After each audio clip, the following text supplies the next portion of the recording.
देश की 75 वर्षों की संसदीय यात्रा, उसका एक बार पुनः स्मरण करने के लिए और नए सदन में जाने से पहले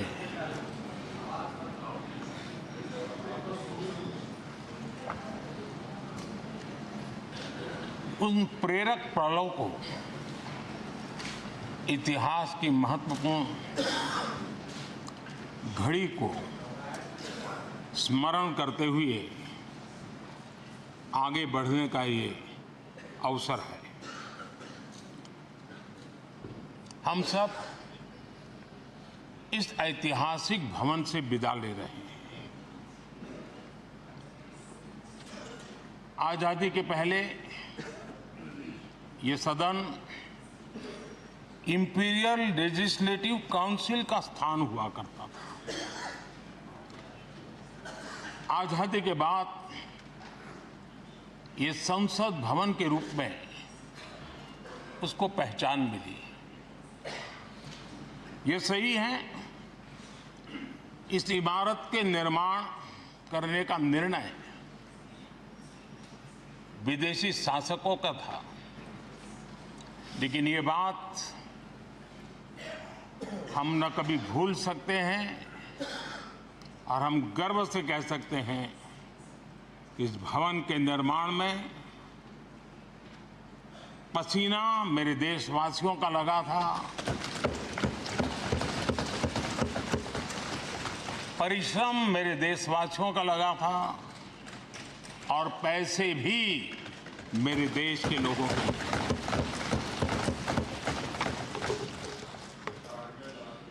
इस 75 वर्ष की हमारी यात्रा ने अनेक लोकतांत्रिक परंपराओं और प्रक्रियाओं का उत्तम से उत्तम सृजन किया है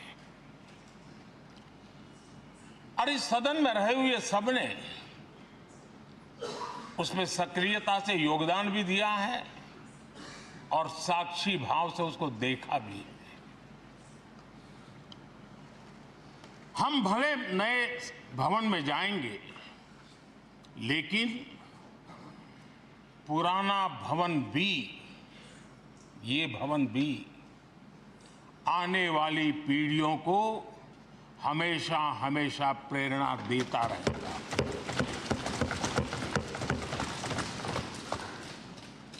ये भारत के लोकतंत्र की स्वर्णिम यात्रा का एक महत्वपूर्ण अध्याय, जो सारी दुनिया को भारत की रगों में लोकतंत्र का सामर्थ्य कैसे है, इसका परिचित कराने का काम इस इमारत से होता रहेगा। आदरणीय अध्यक्ष जी, अमृतकाल की प्रथम प्रभा का प्रकाश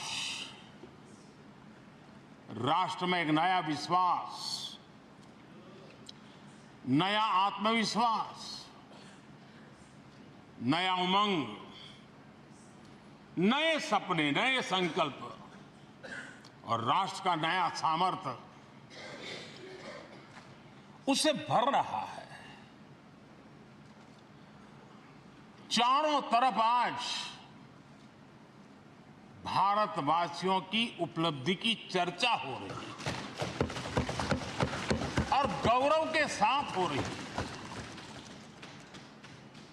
ये हमारे 75 साल के संसदीय इतिहास का एक सामूहिक प्रयास का परिणाम है, जिसके कारण विश्व में आज वो गूंज सुनाई दे रही है।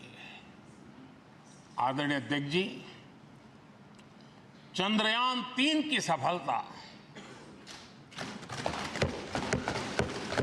न सिर्फ पूरा भारत, पूरा देश अभिभूत है और इसमें भारत के सामर्थ्य का एक नया रूप, जो आधुनिकता से जुड़ा है, जो विज्ञान से जुड़ा है, जो टेक्नोलॉजी से जुड़ा है, जो हमारे वैज्ञानिकों के सामर्थ्य से जुड़ा है, जो 140 करोड़ देशवासियों के संकल्प की शक्ति से जुड़ा हुआ है, वो देश और दुनिया पर एक नया प्रभाव पैदा करने वाला है। ये सदन और इस सदन के माध्यम से मैं फिर एक बार देश के वैज्ञानिकों और उनके साथियों को कोटि कोटि बधाइयां देता हूं, उनका अभिनंदन करता हूं।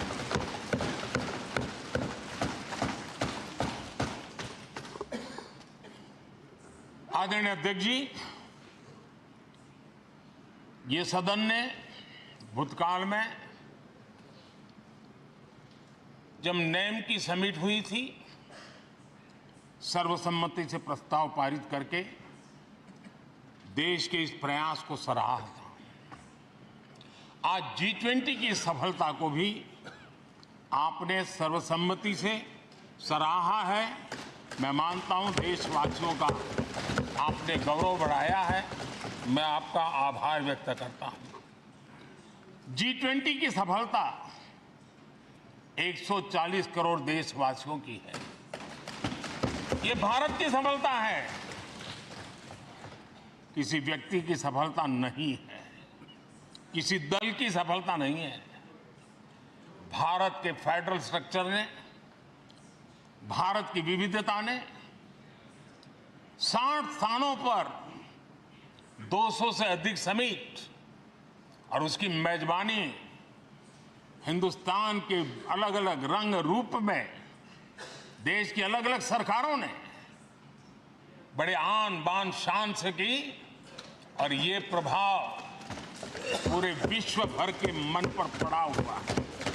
ये हम सबके सेलिब्रेट करने वाला विषय है, देश के गौरवगान को बढ़ाने वाला है। और जैसा आपने उल्लेख किया, भारत इस बात के लिए गर्व करेगा, जब भारत अध्यक्ष रहा उस समय अफ्रीकन यूनियन इसका सदस्य बना। मैं उस इमोशनल पल को भूल नहीं सकता।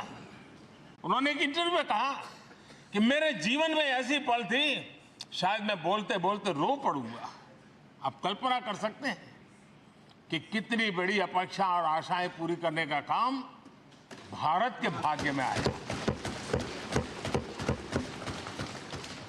आदरणीय अध्यक्ष जी, भारत के प्रति शक करने का एक स्वभाव कई लोगों का बना हुआ है, और जब आजादी मिली तब से चल रहा है। इस बार भी यही था, कोई डिक्लेरेशन नहीं होगा, असंभव है। लेकिन ये भारत की ताकत है कि वह भी हुआ, और विश्व सर्वसम्मति से एक साझा घोषणा पत्र लेकर के, आगे का रोड मैप लेकर के यहां से प्रारंभ हुआ है। और अध्यक्ष जी, आपके नेतृत्व में, क्योंकि भारत की अध्यक्षता नवंबर के आखिरी दिन तक है, इसलिए अभी हमारे पास जो समय है उसका उपयोग हम करने वाले हैं। और आपकी अध्यक्षता में दुनिया भर के ये जो G20 के सदस्य हैं, P20 पार्लियामेंट के स्पीकर्स की एक समिट, जैसे आपने घोषणा की, सरकार का आपके इस प्रयासों को पूरा समर्थन रहेगा, पूरा सहयोग रहेगा। आदरणीय अध्यक्ष जी, हम सबके लिए गर्व की बात है कि आज भारत विश्व मित्र के रूप में अपनी जगह बना पाया है।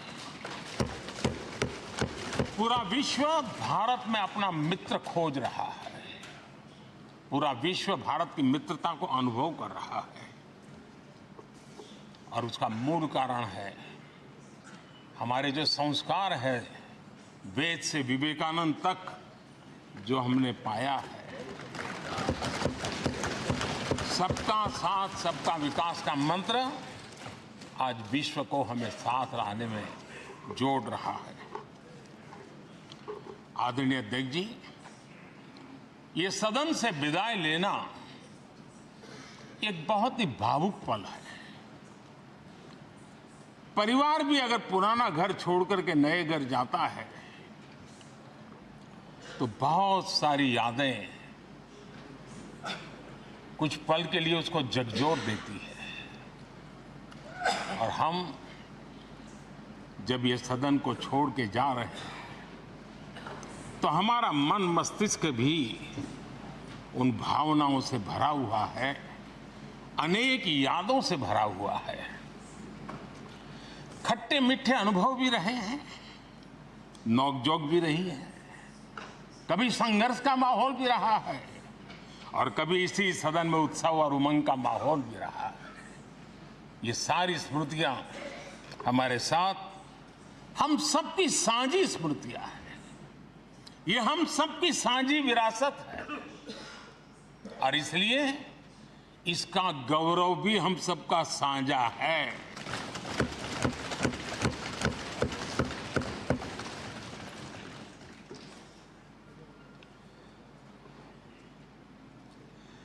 आजाद भारत के नवनिर्माण से जुड़ी हुई अनेक घटनाएं इन 75 वर्ष में यही सदन में आकार लेती हुई हमने देखी है।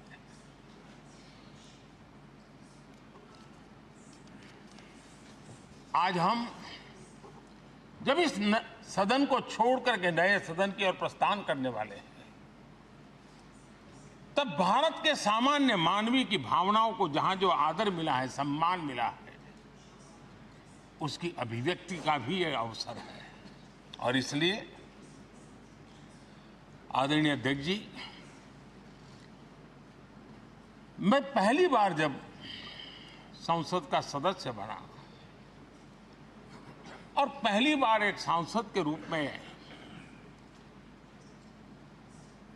इस भवन में मैंने प्रवेश किया तो सहज रूप से मैंने इस संसद भवन के डोर पक्ति पर अपना शीश झुका करके इस लोकतंत्र के मंदिर को श्रद्धा भाव से नमन करते हुए मैंने पैर रखा था। वो पल मेरे लिए भावनाओं से भरी हुई थी, मैं कल्पना नहीं कर सकता था। लेकिन भारत के लोकतंत्र की ताकत है, भारत के सामान्य मानवीय की लोकतंत्र के प्रति श्रद्धा का प्रतिबिंब है कि रेलवे प्लेटफॉर्म पर गुजारा करने वाला एक गरीब परिवार का बच्चा पार्लियामेंट पहुंच गया।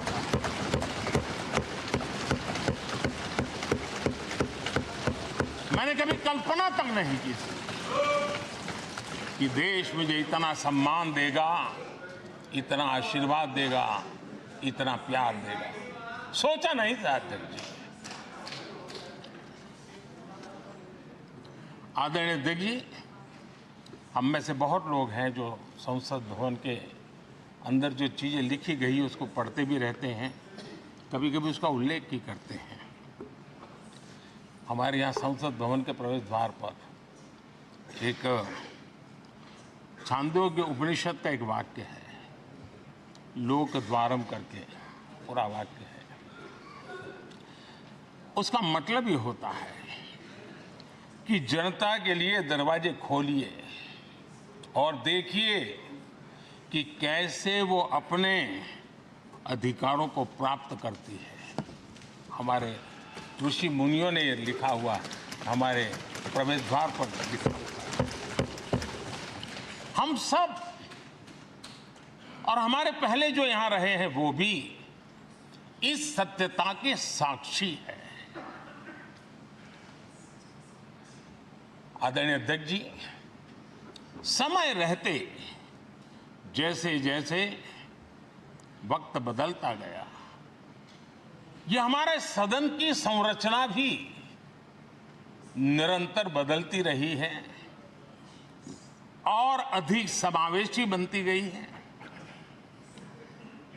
समाज के हर वर्ग का प्रतिनिधि विविधताओं से भरा हुआ इस सदन में नजर आता है। अनेक भाषाएं हैं, अनेक बोलियां, अनेक पहरवेश हैं, अनेक खान-पान है। सदन के अंदर सब कुछ है और समाज के सभी तबके के लोग, चाहे वो सामाजिक रचना के हो, चाहे आर्थिक रचना के हो, चाहे गांव या शहर के हो, एक प्रकार से पूर्ण रूप से समावेशी वातावरण सदन में पूरी ताकत के साथ जन सामान्य की इच्छा आकांक्षाओं को प्रकट करता रहा है। दलित हो, पीड़ित हो, आदिवासी हो, पिछड़े हो, महिलाएं हो, हर एक का धीरे धीरे धीरे योगदान बढ़ता चला गया है। आदरणीय अध्यक्ष जी, प्रारंभ में महिलाओं की सदस्य संख्या कम थी, लेकिन धीरे धीरे माताओं बहनों ने भी इस सदन की गरिमा को बढ़ाया है। इस सदन के गरिमा में बहुत बड़ा बदलाव लाने में उनका योगदान रहा है। आदरणीय अध्यक्ष जी, प्रारंभ से अब तक एक मोटा हिसाब लगाता था, करीब 7,500 से अधिक जनप्रतिनिधि दोनों सदनों में मिलाकर के योगदान दे चुके हैं। इतने सालों में 7,500 से करीब ज्यादा। इस कालखंड में करीब 600 महिला सांसदों ने भी इस सदन की गरिमा को बढ़ाया है, दोनों सदन की। और आदरणीय अध्यक्ष जी, आप जानते हैं कि इस सदन में आदरणीय इंद्रजीत गुप्ता जी 43 ईयर, अगर मेरी गलती नहीं हो तो 43 ईयर इस सदन में लंबा समय बैठ करके इस सदन के साक्षी बनने का उनको सौभाग्य मिला। और यही सदन है आदरणीय अध्यक्ष जी, जहां शकीकुर रहमान जी 93 की एज में भी सदन में अपना योगदान देते रहे, जबकि उनकी उम्र 93। और आदरणीय अध्यक्ष जी, ये भारत के लोकतंत्र की ताकत है कि 25 साल की उम्र की चंद्रमणि मुर्मू इस सदन की सदस्य बनी थी। सिर्फ 25 साल की उम्र की, सबसे छोटी उम्र की सदस्य बनी थी। आदरणीय अध्यक्ष महोदय, वाद विवाद, कटाक्ष, ये सब कुछ हम सब ने अनुभव किया है, हम सब ने इनिशिएट भी किया है, कोई बाकी नहीं है। लेकिन उसके बावजूद भी शायद जो परिवार भाव हम लोगों के बीच में रहा है, हमारे पहले की पीढ़ियों में भी रहा है, जो लोग प्रचार माध्यमों से हमारे यहाँ का रूप देखते हैं और बाहर निकलते ही हमारा जो अपनापन होता है, परिवार भाव होता है, वो एक अलग ही ऊंचाई पर ले जाता है। और ये भी सदन की ताकत है, एक परिवार भाव। और उसके साथ साथ हम कभी कड़वाहट पाल करके नहीं जाते हैं, हम उसी प्यार से सदन छोड़ने के कई वर्षों के बाद भी मिल जाए तो भी उस प्यार को कभी भूलते नहीं है, उस स्नेह भरे याद दिनों को भूलते नहीं है। वो मैं अनुभव कर सकता हूं। आदरणीय अध्यक्ष जी, हमारे पहले भी और वर्तमान भी हमने कई बार देखा है कि अनेक संकटों के बावजूद भी, अनेक असुविधाओं के बावजूद भी सांसद सदन में आए हैं और उन्होंने शारीरिक पीड़ा भी असह्य हो तो भी सदन में एक सांसद के रूप में, जनप्रतिनिधि के रूप में अपना कर्तव्य निभाया है। ऐसी अनेक घटनाएं आज हमारे सामने हैं। गंभीर बीमारियों के बावजूद भी कोई व्हीलचेयर में आना पड़ा, किसी को डॉक्टरों को बाहर खड़े रख करके अंदर आना पड़ता था, लेकिन सभी सांसदों ने कभी न कभी इस प्रकार से अपनी भूमिका निभाई। कोरोना काल हमारे सामने उदाहरण है। हर परिवार में रहता था कहीं बाहर जाए तो मौत को बुलावा न दे दे, उसके बावजूद भी हमारे माननीय सांसद दोनों सदन में कोरोना काल के इस संकट की घड़ी में भी सदन में आए, अपना कर्तव्य निभाया। हमने राष्ट्र का काम रुकने नहीं दिया। आवश्यकता पड़ी, डिस्टेंस रखना भी था और बार बार टेस्टिंग भी करना पड़ता था। सदन में आते थे लेकिन मास्क पहनना पड़ता था।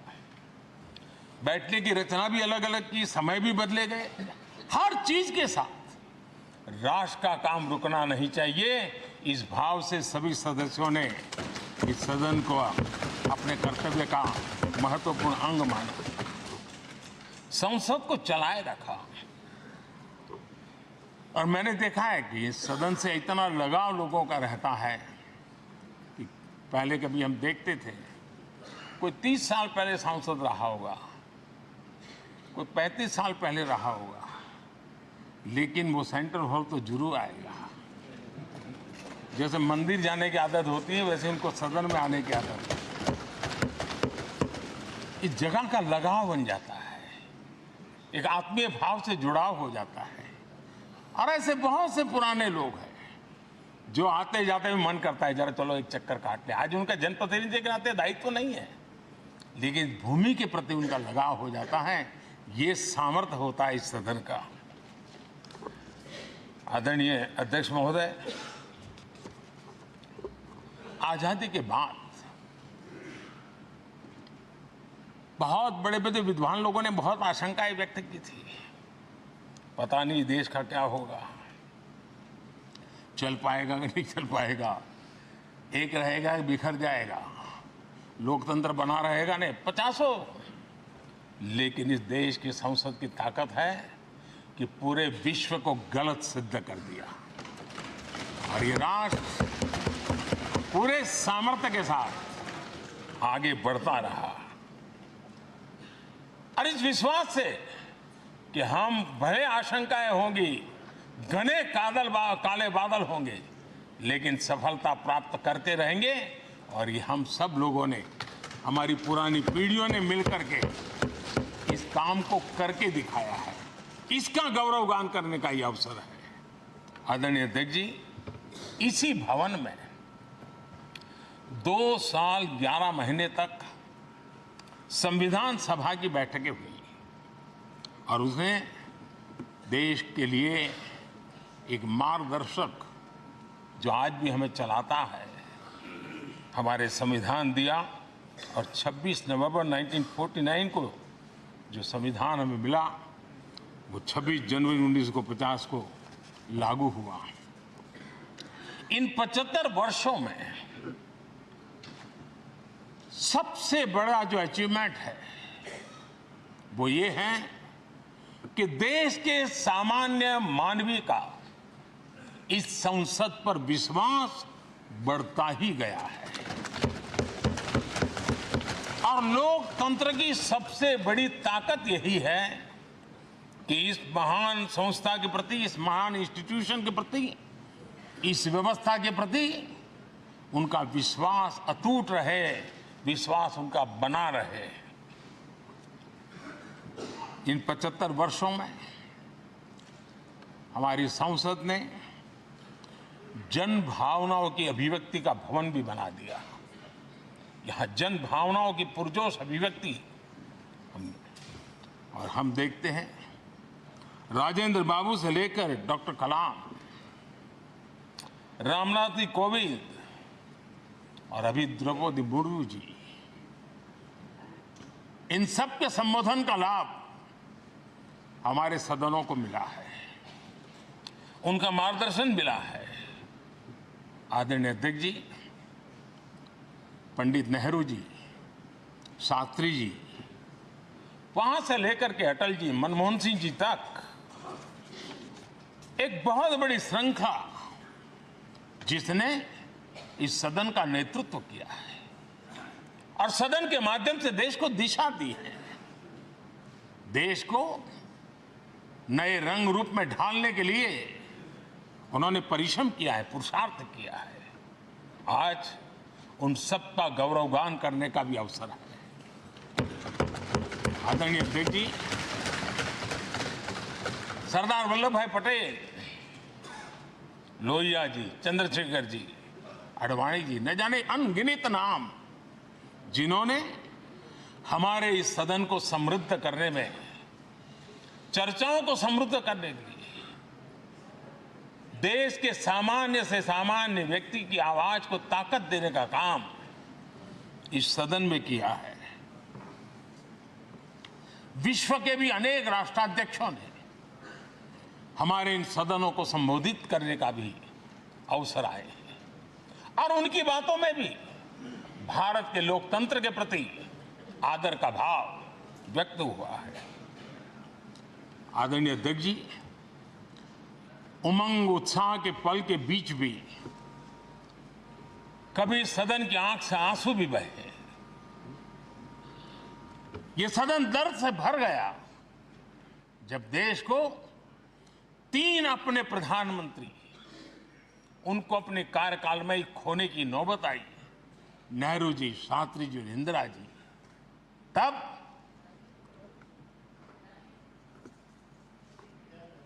ये सदन अश्रुभीनी आंखों से उन्हें विदाई दे रहा था। आदरणीय अध्यक्ष जी, अनेक चुनौतियों के बावजूद भी हर स्पीकर ने, हर सभापति ने बेहतरीन तरीके से दोनों सदनों को सुचारू रूप से चलाया है और अपने कार्यकाल में उन्होंने जो निर्णय किए वो निर्णय मावलंकर जी से काल से शुरू हुए हो या सुमित्रा जी के कालखंड के हो या बिरला जी के, आज भी उन निर्णयों को रेफरेंस पॉइंट माना जाता है। ये काम हमारे करीब 17 स्पीकर और उसमें 2 हमारी महिला स्पीकर ने भी, और मावलंकर जी से लेकर के सुमित्रा ताई तक और बिरला जी का मार्गदर्शन आज भी हमें मिल रहा है। हर एक ने अपनी अपनी शैली रही है, लेकिन उन्होंने सबको साथ लेकर के नियमों कानूनों के बंधन में इस सदन को हमेशा ऊर्जावान बनाए रखा है। मैं आज उन सभी स्पीकर महोदय को भी आज वंदन करता हूं, अभिनंदन करता हूं। आदरणीय अध्यक्ष जी, ये सही है कि हम जनप्रतिनिधि अपनी अपनी भूमिका निभाते हैं, लेकिन सातत्यपूर्ण तरीके से हमारे बीच जो ये टोली बैठती है उनकी भी कई पीढ़ियां बदल गई है। कभी कागज लेके दौड़ के आते हैं, उनका भी योगदान कम नहीं है।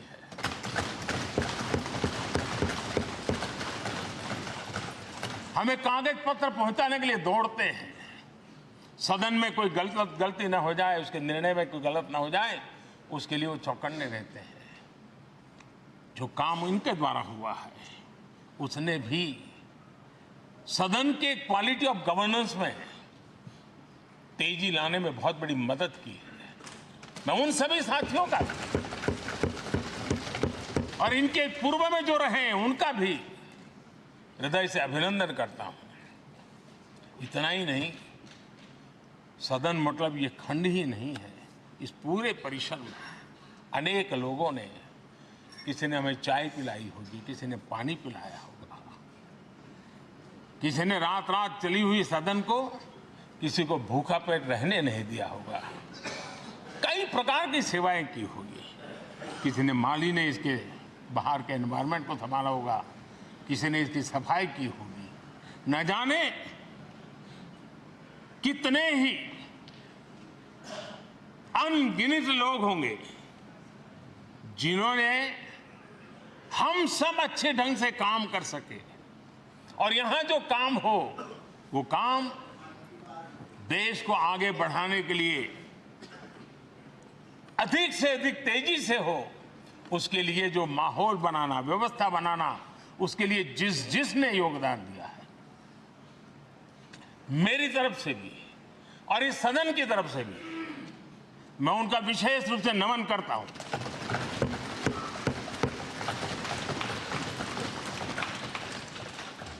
आदरणीय अध्यक्ष जी, लोकतंत्र का एक सदन, आतंकी हमला हुआ, पूरे विश्व में यह आतंकी हमला एक इमारत पर नहीं था, ये मदर ऑफ डेमोक्रेसी एक प्रकार से हमारी जीवात्मा पर यह हमला था। ये देश उस घटना को कभी भूल नहीं सकता है, लेकिन आतंकियों से लड़ते लड़ते सदन को बचाने के लिए और हर सदस्य को बचाने के लिए जिन्होंने अपने सीने पर गोलियां झेली, आज मैं उनको भी नमन करता हूं। हमारे बीच नहीं है, लेकिन उन्होंने बहुत बड़ी रक्षा की है। आदरणीय अध्यक्ष जी, जब आज हम इस सदन को छोड़ रहे हैं, तब मैं उन पत्रकार मित्रों को भी याद करना चाहता हूं जिन्होंने जीवन में, कुछ लोग तो ऐसे हैं जिन्होंने पूरा जीवन अपने कार्यकाल में संसद के काम को ही उन्होंने रिपोर्ट किया है। एक प्रकार से वो जीवंत साक्षी रहे हैं। उन्होंने यहां की पल पल की जानकारी देश तक पहुंचाई, और तब तो ये सारा टेक्नोलॉजी अवेलेबल नहीं थी। तब वही लोग थे जो यहां की बात पहुंचाते थे, और उनका सामर्थ्य था वो अंदर की भी पहुंचाते थे और अंदर की भी पहुंचाते थे।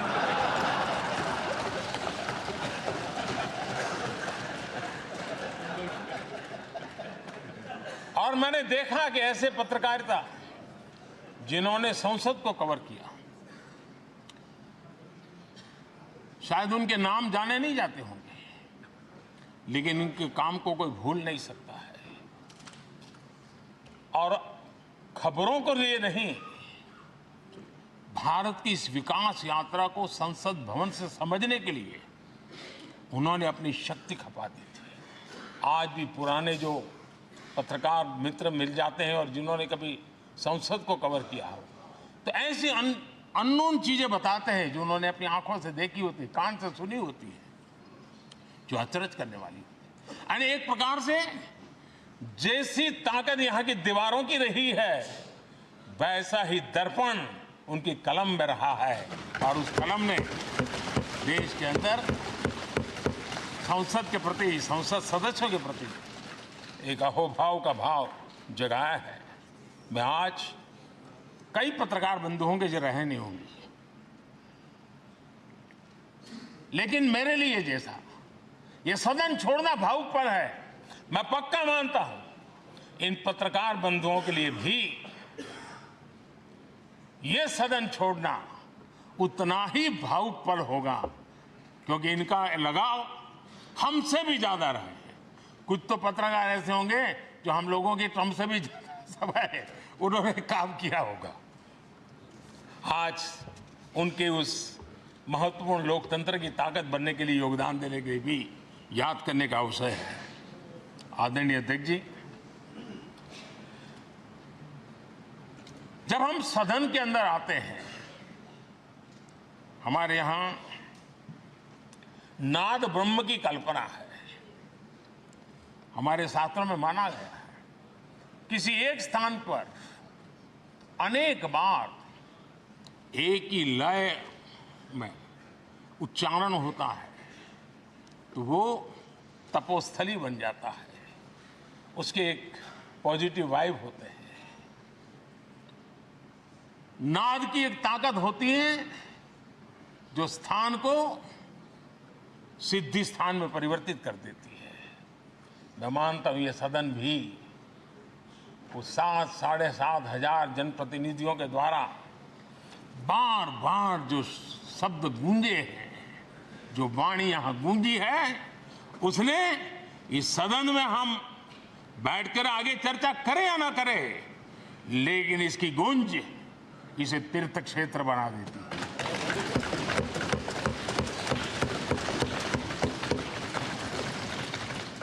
एक जागृत जगह बन जाती है और लोकतंत्र की प्रति श्रद्धा रखने वाला व्यक्ति आज से 50 साल के बाद भी जब यहां देखने के लिए भी आएगा तो उसे उस गूंज की अनुभूति होगी कि कभी भारत की आत्मा की आवाज यहां पर गूंजती थी। और इसलिए अध्यक्ष महोदय, ये वो सदन है जहां कभी भगत सिंह, बटुकेश्वर दत्त, उन्होंने अपनी वीरता सामर्थ्य से अंग्रेज सल्तनत को जगा दिया था बम का धमाका कर। वो बम की गूंज भी जो देश का भला चाहते हैं उनको कभी सोने नहीं देती।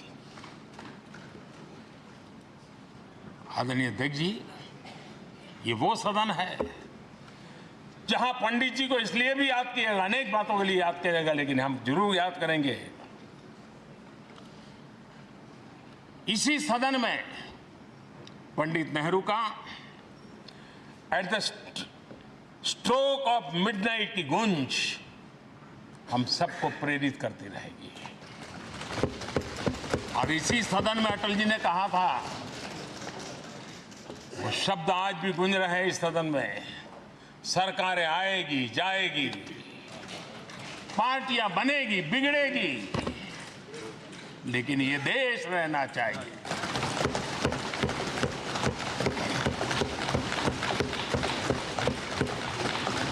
आदरणीय अध्यक्ष जी, पंडित नेहरू की जो प्रारंभिक मंत्रिपरिषद थी, बाबा साहब आम्बेडकर जी एक मंत्री के रूप में दुनिया की बेस्ट प्रैक्टिसेस भारत में लाने पर बहुत जोर दिया करते थे। फैक्ट्री कानून में अंतर्राष्ट्रीय सुझावों को शामिल करने पर बाबा साहब सर्वाधिक आग्रही रहे थे और उसका परिणाम आज देश को लाभ मिल रहा है। बाबा साहब आम्बेडकर ने देश को नेहरू जी की सरकार में वाटर पॉलिसी दी थी और उस वाटर पॉलिसी बनाने में बाबा साहब आम्बेडकर की बहुत बड़ी भूमिका रही थी। आदरणीय अध्यक्ष जी, हम ये जानते हैं कि भारत में बाबा साहब आम्बेडकर एक बात हमेशा कहते थे कि भारत में सामाजिक न्याय के लिए भारत का औद्योगिकरण होना बहुत जरूरी है, क्योंकि देश के दलित पिछड़ों के पास जमीन ही नहीं है, वो क्या करेगा? औद्योगिकरण होना चाहिए। और बाबा साहब इस बात को मान करके डॉक्टर श्यामा प्रसाद मुखर्जी, जो पंडित नेहरू के मंत्री थे, उन्होंने इस देश में और पहले वाणिज्य मंत्री के रूप में और उद्योग मंत्री के रूप में उन्होंने इंडस्ट्री पॉलिसी इस देश में लाई थी। आज भी कितनी ही इंडस्ट्री पॉलिसी बने, लेकिन उसकी आत्मा वही होती है जो पहली सरकार के थी और उनका भी बहुत बड़ा अहम योगदान रहा था। आदरणीय अध्यक्ष जी, लाल बहादुर शास्त्री जी ने 65 के युद्ध में हमारे देश के जवानों में का हौसला बुलंद करना, उनके सामर्थ्य के लिए को पूरी तरह राष्ट्र हित में झोंक देने की प्रेरणा इसी सदन में से दी थी लाल बहादुर शास्त्री का। और यहीं पर उन्होंने ग्रीन रिवॉल्यूशन के लिए एक मजबूत नींव लाल बहादुर शास्त्री जी ने रखी थी। आदरणीय अध्यक्ष जी, बांग्लादेश की मुक्ति का आंदोलन और उसका समर्थन भी इसी सदन ने इंदिरा गांधी के नेतृत्व में किया था। यही इसी सदन ने इमरजेंसी में लोकतंत्र पर होता हुआ हमला भी देखा था और इसी सदन ने भारत के लोगों की ताकत को एहसास कराते हुए मजबूत लोकतंत्र की वापसी भी इसी सदन ने देखी थी। वो राष्ट्रीय संकल्प भी देखा था, ये सामर्थ्य भी देखा था। आदरणीय अध्यक्ष जी, ये सदन इस बात का हमेशा ऋणी रहेगा क्योंकि इसी सदन में हमारे पूर्व प्रधानमंत्री चरण सिंह जी ने ग्रामीण मंत्रालय का गठन किया था, रूरल डेवलपमेंट मिनिस्ट्री। इसी सदन में मतदान की उम्र 21 से 18 करने का निर्णय हुआ था और देश की युवा पीढ़ी को इसका योगदान देने के लिए प्रेरित किया गया, उत्साहित किया गया था। हमारे देश ने गठबंधनों की सरकारें देखी, पीपी सिंह जी हो, चंद्रशेखर जी, और बाद में एक सिलसिला चला। लंबे अरसे से एक दिशा में देश जा रहा था, आर्थिक नीतियों के बोझ तले देश दबा हुआ था, लेकिन नरसिम्हा राव की सरकार थी जिन्होंने हिम्मत के साथ पुरानी आर्थिक नीतियों को छोड़ करके नई राह पकड़ने का फैसला किया था, जिसके आज देश को परिणाम मिल रहे हैं। अटल बिहारी वाजपेयी जी का सरकार भी हमने इसी सदन ने देखी। सर्व शिक्षा अभियान देश में आज वो महत्वपूर्ण बन गया है। आदिवासी कार्यालय मंत्रालय अटल जी ने बनाया, नॉर्थ ईस्ट का मंत्रालय अटल जी ने बनाया। न्यूक्लियर टेस्ट भारत के सामर्थ्य का परिचायक बन गया। और इसी सदन में मनमोहन जी की सरकार कैश फॉर वोट को भी, उस कांड को भी सदन ने देखा है।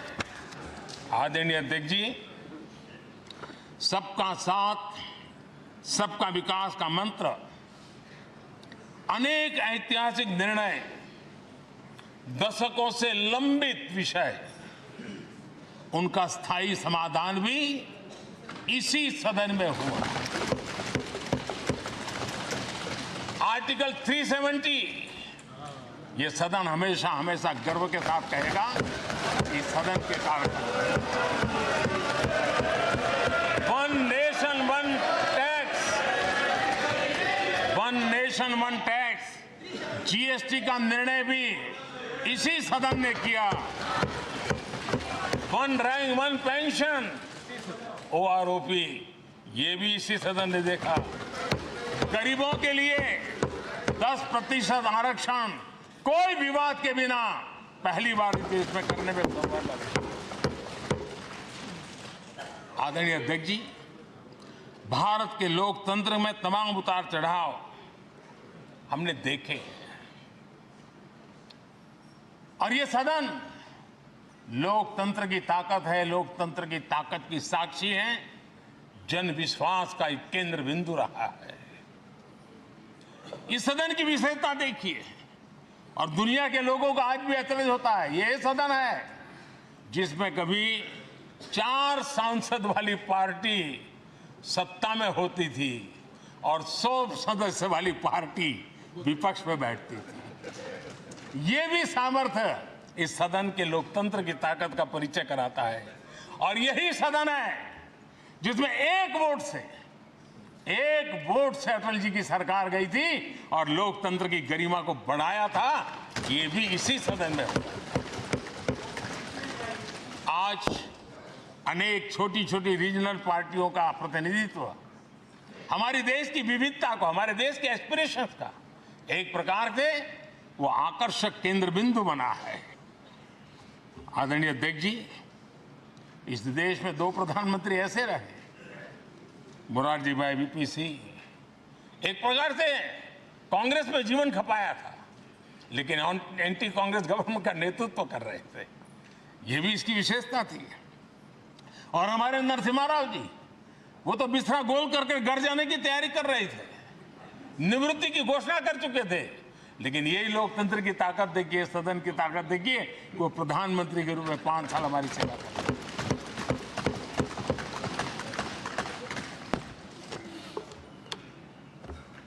आदरणीय अध्यक्ष जी,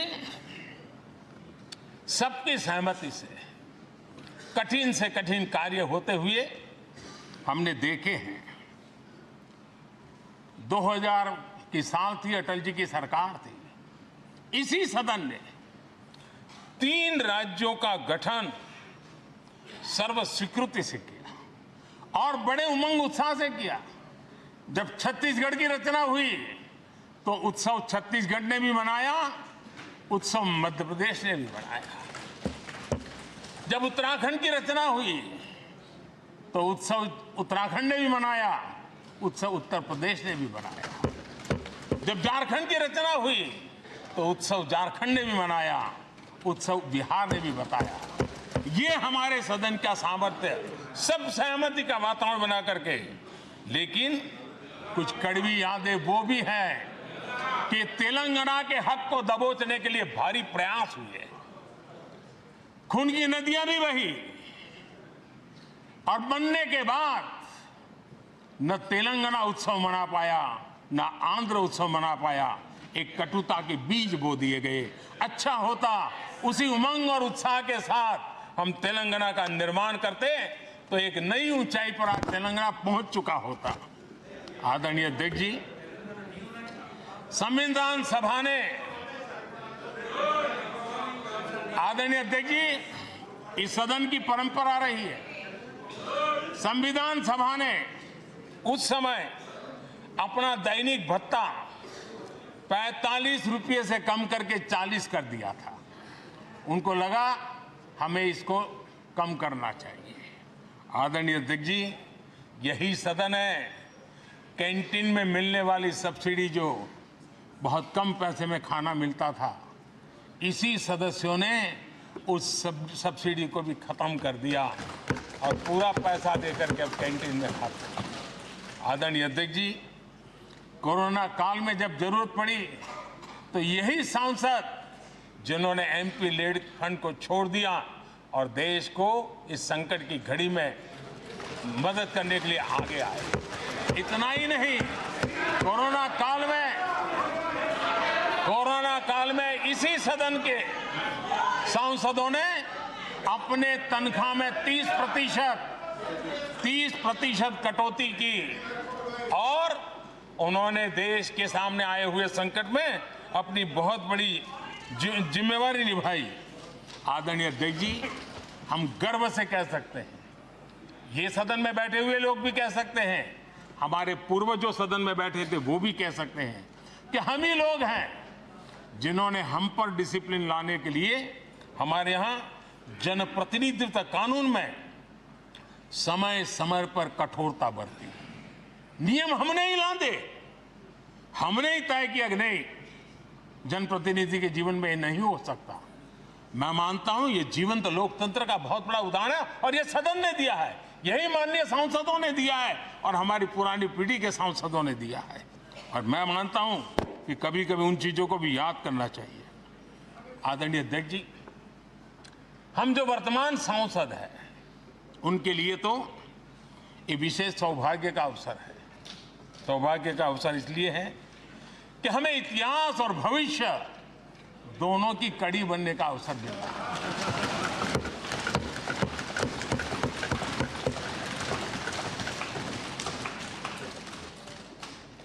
कल और आज से जुड़ने का हमें अवसर मिल रहा है और आने वाली कल निर्माण करने का एक नया विश्वास, नया उमंग, नए उत्साह के साथ हम यहां से विदाई लेने वाले हैं। आदरणीय अध्यक्ष महोदय, आज का दिवस सिर्फ और सिर्फ इस सदन के सभी 7,500 जनप्रतिनिधि रह चुके हैं उनके गौरवगान का पल है। इन दीवारों से हमने जो प्रेरणा पाई है, जो नया विश्वास पाया है, उसको लेकर जाने का है। बहुत सी बातें ऐसी थी जो सदन में हर किसी की ताली की हकदार थी, लेकिन शायद राजनीति उसमें भी आड़े आ रही। नेहरू जी के योगदान का गौरवगान अगर इस सदन में होता है, कौन सदस्य होगा जिसको ताली बजाने का मन न कर जाए। लेकिन उसके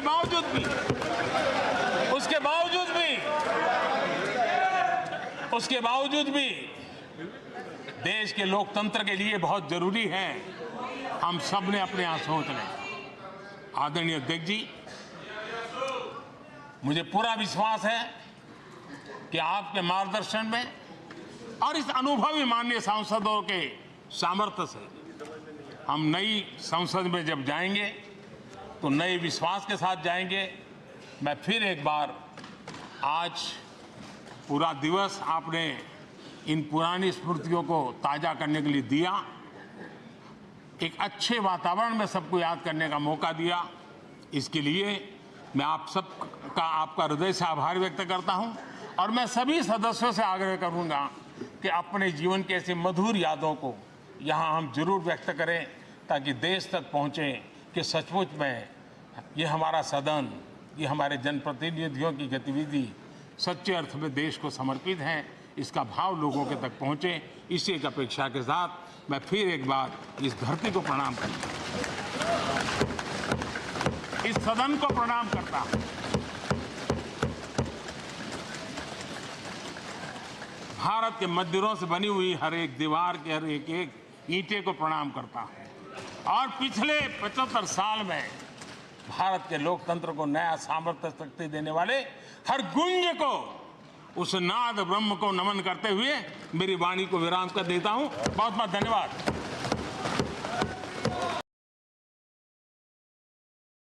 G20 की सफलता 140 करोड़ देशवासियों की है।